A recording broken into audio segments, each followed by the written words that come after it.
A single choice that could change everything. What if one of the most shocking moments in Game of Thrones, Cersei's cold-blooded execution of Missandei, never happened?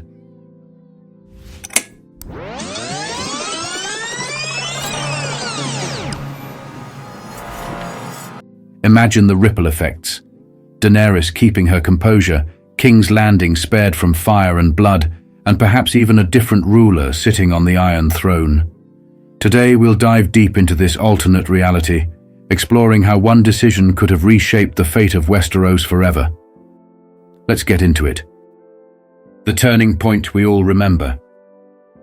Tyrion Lannister stood on the battlements of King's Landing, his gaze fixed on his sister. Cersei stood tall, her crimson dress flowing like a banner in the wind. Beside her, Missandei of Nath stood in chains, her calm demeanor unshaken despite the weight of the moment. Cersei, this doesn't need to end in blood. You can still walk away, your life, your child's life, both spared. I beg you. If not for yourself, then for your child. And leave the throne to your dragon queen. Tell me, little brother, do you really think I'm that stupid?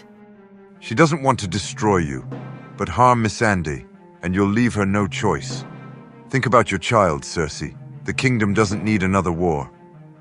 Cersei turned to Missandei, her eyes narrowing as she considered Tyrion's words. You're wrong. Daenerys doesn't fight for power. She fights for freedom, something you'll never understand. Cersei's expression hardened. Take her to the Red Keep. The guards stepped forward, seizing Missandei and leading her away. The heavy gates of the city slammed shut behind them, leaving Tyrion standing alone with his thoughts. Do you think this is a victory? It's not over, Cersei. Not by a long shot. It's over when I say it is. She replied without looking back. She turned on her heel, her dress sweeping behind her. As the sun dipped below the horizon, Tyrion stared out at the waiting army on the edge of the city. The silence that followed wasn't peace. It was the calm before the storm. There's a war coming, Ned. I don't know when, I don't know who we'll be fighting. But it's coming. Cersei's calculated move. The Red Keep glimmered under the torchlight as Cersei sat in her chambers, Qyburn standing by her side. The room was quiet, save for the faint crackling of the fire. Missandei of Nath. A servant, a symbol, and now a message. She's far more useful alive than dead. The Dragon Queen will see it as hesitation. They might mistake it for weakness. Weakness? No, mercy perhaps. A mercy that comes with a warning. And the wildfire? In place, as always.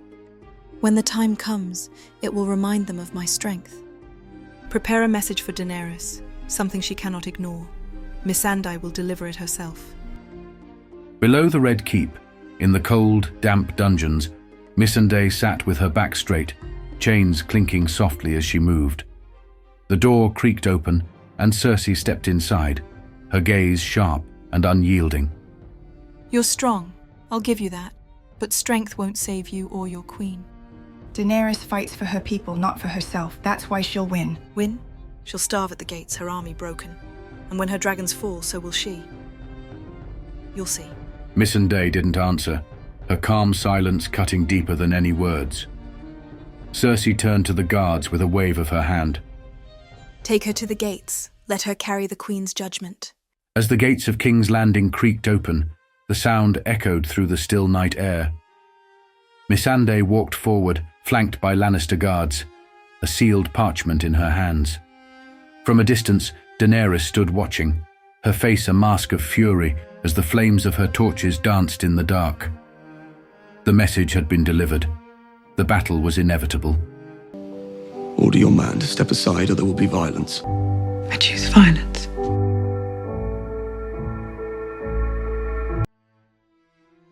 The impact on Daenerys. The war room was cloaked in shadows, the flickering torchlight casting long, uneven shapes across the map of Westeros that dominated the table. Daenerys stood at its head, her fingers splayed across the edges of the wood as if steadying herself. The faces of her advisors reflected the tension that hung in the air like a storm about to break. Missandei was gone, captured. Her absence, though unspoken, was a gaping wound. They took Missandei. It was more than a tactical loss, it was personal. Missandei wasn't just her translator or advisor. She was a symbol of Daenerys' promise to those she freed, a reminder of why she had begun this fight in the first place. To see her in chains was to see Daenerys herself diminished. Tyrion cleared his throat, breaking the silence. Your Grace, we must tread carefully. Cersei is baiting you. If we respond with fire and fury, she wins. Every moment we wait dishonors her. We cannot hesitate. The time for words is over. We can't risk innocent lives. If we burn the city to the ground, what separates us from her? Your Grace, forgive me, but this is not just a question of strategy. It is a question of perception. If you attack King's Landing directly, the people will not see Cersei's cruelty. They will only see their homes burn and blame you. Hearts and minds are won not with fire, but with restraint. I beg you, Your Grace, do not destroy the city you came to save. And if we do nothing? Every day we wait. Cersei believes she's broken me. She believes she's untouchable. Then we show her she's not. A siege, Your Grace. We cut off her supplies and surrounded the city. No one enters, no one leaves. It will force her hand without unnecessary bloodshed. And if she doesn't surrender? Then we take what is ours. The wind howled across the cliffs. Daenerys stood at the edge, her cloak whipping around her as she stared into the churning waters below. Drogon perched behind her, his great wings folded, his eyes glowing faintly in the moonlight. He was a constant reminder of her power, a creature born of fire and blood. Jon approached quietly, his boots crunching against the gravel path. She didn't turn, but she felt his presence, steady and familiar. You're worried. She thinks I'm weak, that I'll hesitate. Restraint doesn't mean weakness. It means you care. That's why you're different. If I falter, I lose everything. My throne, my people, my name. Cersei has taken my friend, my ally. How many more must I lose before I act? You won't lose us. We're with you, Dany. Always. I love you. And you will always be my queen.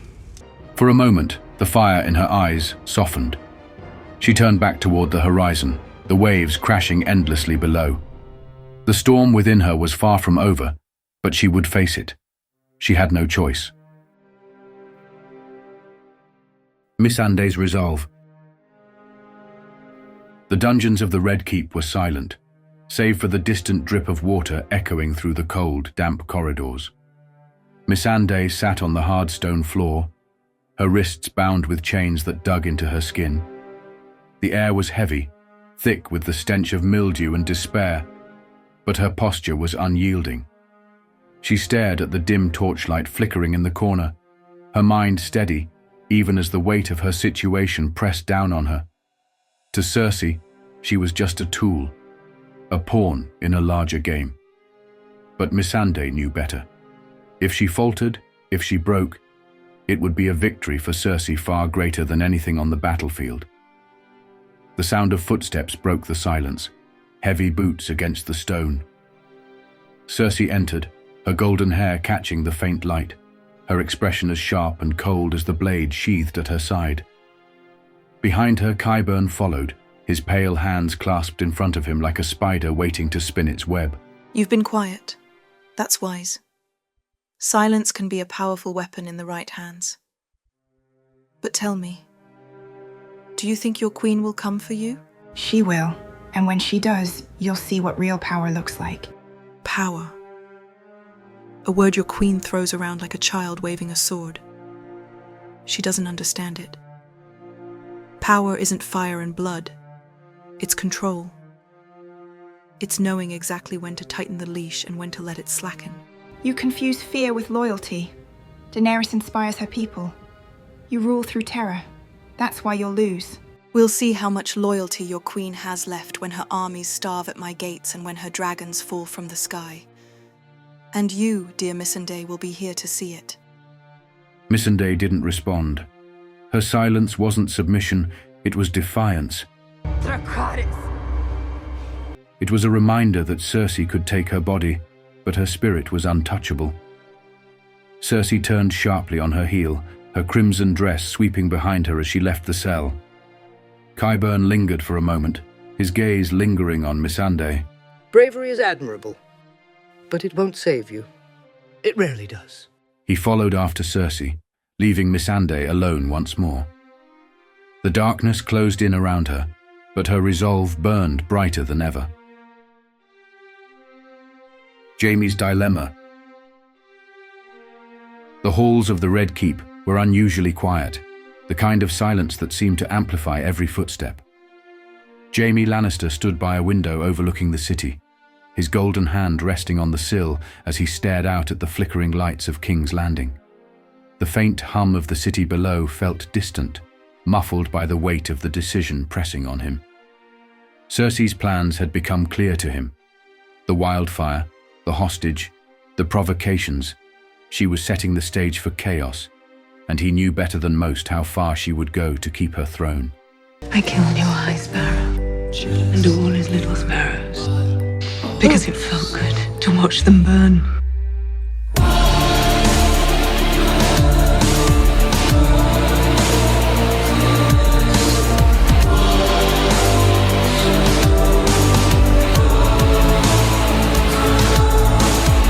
Protector of the Seven Kingdoms.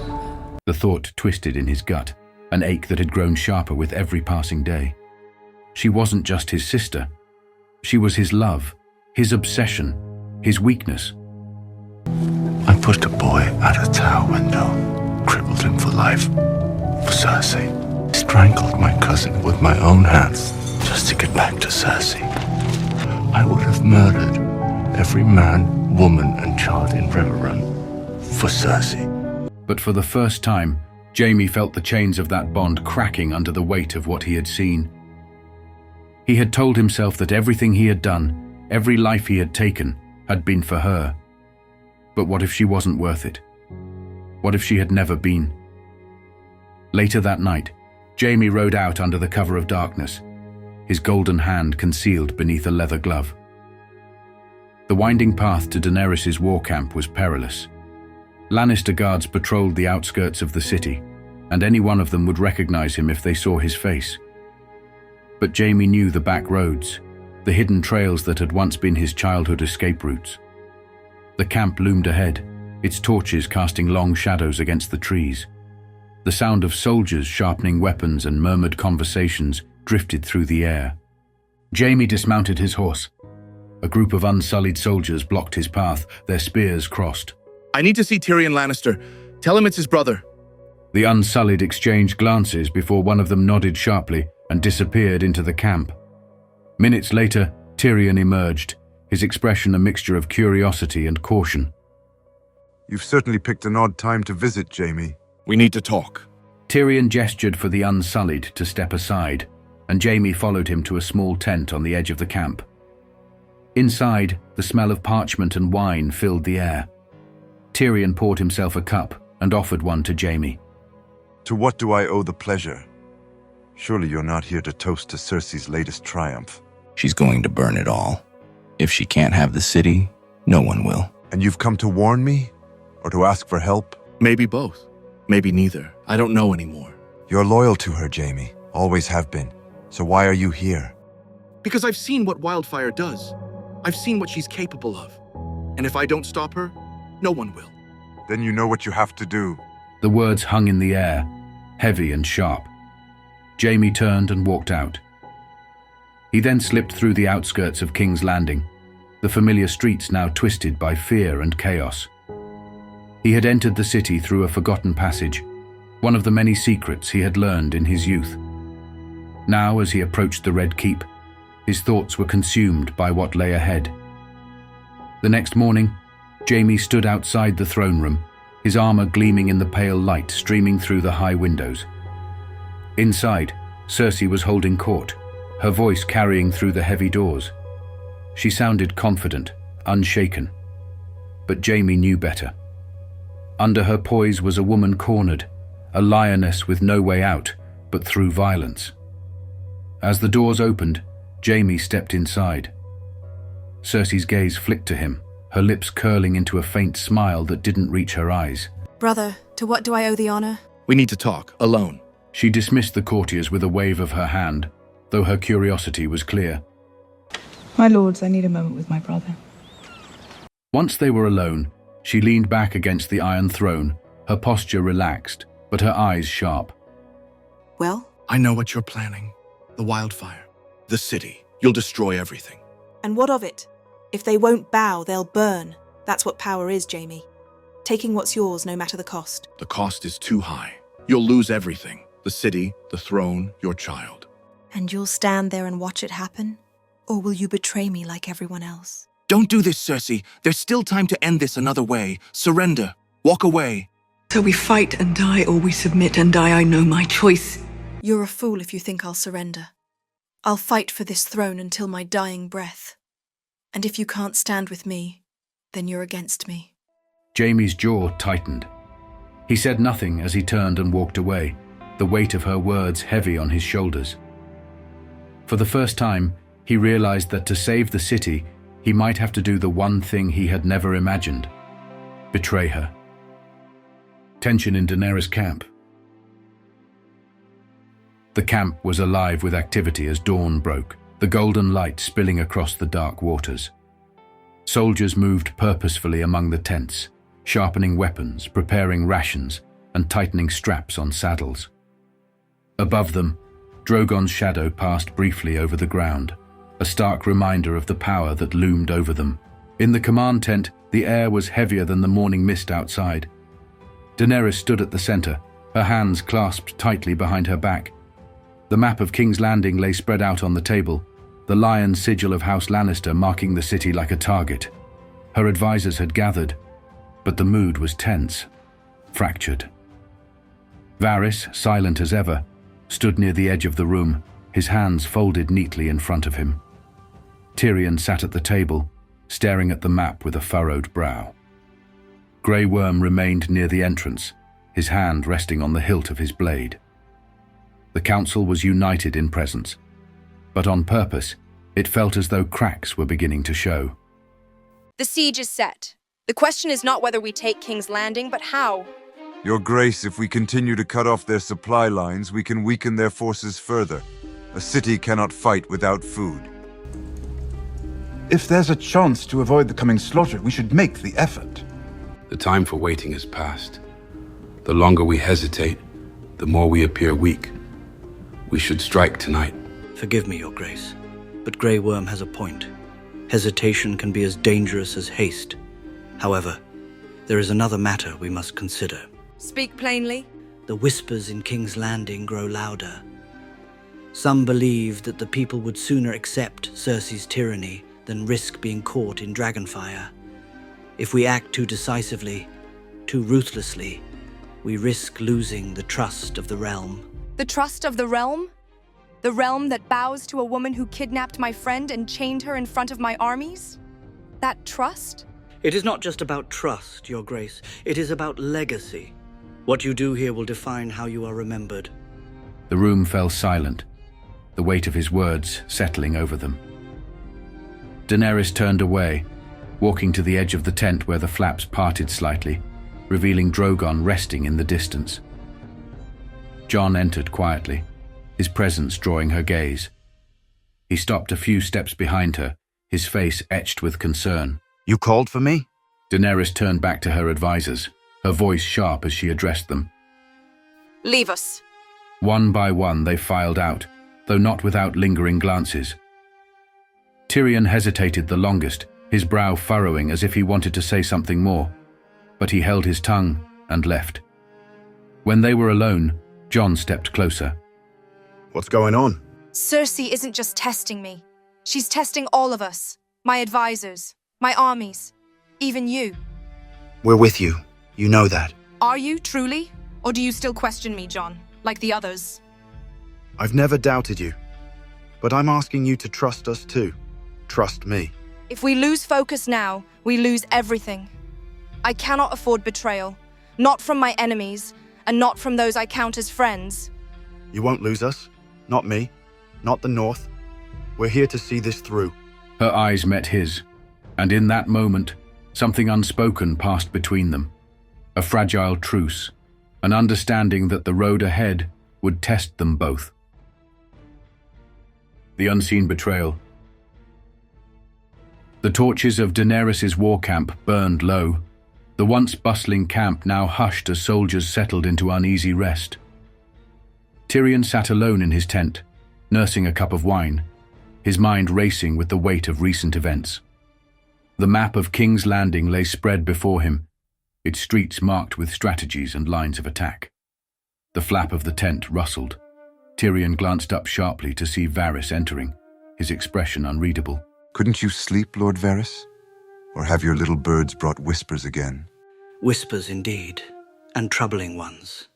There are murmurs from the north. Jon Snow's allegiance to Daenerys is wavering. The northern lords grow restless, questioning whether they should bend the knee to a queen they did not choose. Your Grace, but you're not, are you? You left Winterfell a king and came back I'm not sure what you are now. Jon wouldn't betray her. He's loyal to a fault. Loyalty is a fickle thing, my friend, especially when hearts are involved. Tyrion's eyes narrowed as he caught the implication. You think Jon? I think Jon Snow doesn't want the throne, but that won't stop others from pushing him toward it. And when forced to choose between his queen and his people, what decision will he make? Before Tyrion could respond, a distant commotion broke the quiet of the camp. Shouts echoed in the night, growing louder with each passing moment. Tyrion and Varys rushed outside, where soldiers were gathering near the main path. Grey Worm strode forward, his spear gripped tightly as he addressed the crowd. An intruder was found near the northern perimeter. He's been brought for questioning. Tyrion pushed his way through the growing crowd, his brow furrowed in confusion as he caught sight of the figure in chains. The soldiers halted, and with a sharp motion, the hood was pulled back. Tyrion froze. The camp fell into a hushed silence, unsullied spears leveled at the man's chest. His disheveled appearance betrayed the journey he had taken to get here, and yet there was something unnervingly composed about him. The firelight danced in his eyes, but the identity of the man was still unclear to many of the gathered soldiers. Tyrion's voice was low, hesitant. What are you doing here? The man raised his head, his voice calm yet deliberate. I've come to talk about Cersei and about what you'll face in King's Landing. Daenerys stepped out of her tent, her presence immediately commanding the attention of everyone around her. Drogon's low growl rumbled from the shadows, a warning and a reminder of the power that loomed over the scene. Her piercing gaze fell on the man, unflinching and suspicious. Speak quickly. Why should we believe anything you have to say? The man's eyes flicked from Tyrion to Daenerys, his posture steady despite the spears inches from his chest. Because if you don't, you'll all be walking into a trap. The flicker of recognition passed over Tyrion's face, his suspicion deepening as his gaze lingered on the man. Daenerys, unyielding, gestured for the guards to hold their positions. The shadows deepen. As the hooded stranger's warning echoed in their minds, the camp buzzed with restless energy. Daenerys and her advisors faced a growing storm, their path fraught with questions and peril. Could this man be the key to victory, or another thread in Cersei's tangled web of deceit? The battle for King's Landing loomed closer, and with it, the fate of Westeros hung in the balance. Tensions would rise, alliances would be tested, and secrets yet unseen would come to light. What do you think lies ahead for Daenerys and her army? Is this stranger a harbinger of hope or doom? Let us know in the comments, and don't forget to like, share, and subscribe to catch part 2 of this epic story. Stay tuned.